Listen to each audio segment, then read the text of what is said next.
বেশ কয়েক বছর আগে এই চার্ট তৈরি করেছিলাম।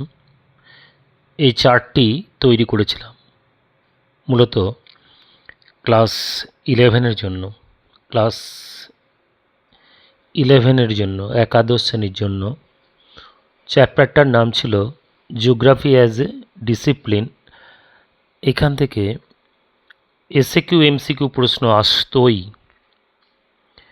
সেই কারণে এই চার্ট তৈরি করেছিলাম।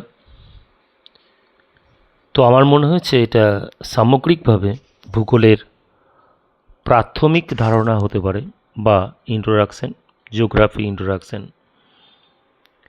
এখানে ভূগোলের জনক, প্রকৃতি জনক, এইভাবে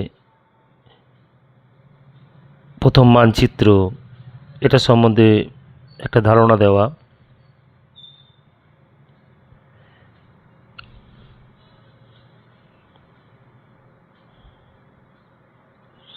এবং ভূগোলের যে ব্রাঞ্চগুলো আছে, শাখাগুলো আছে, সেই শাখাগুলোর জনক কারা, অর্থাৎ কাদের অবদান সবচেয়ে বেশি,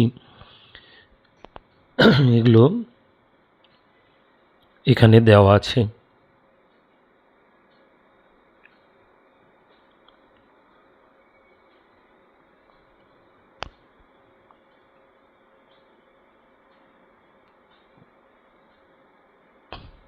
প্রথম মানচিত্র থেকে একবার প্রশ্ন এসেছিল,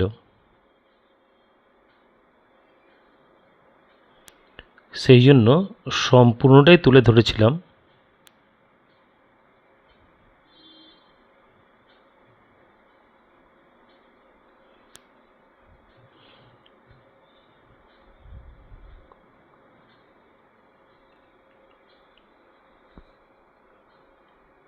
দেখবে, যদি তোমাদের কাজে লাগে তাহলে খুব ভালো লাগবে। এই কারণের জন্যই এই চার্টটা এখানে দিলাম।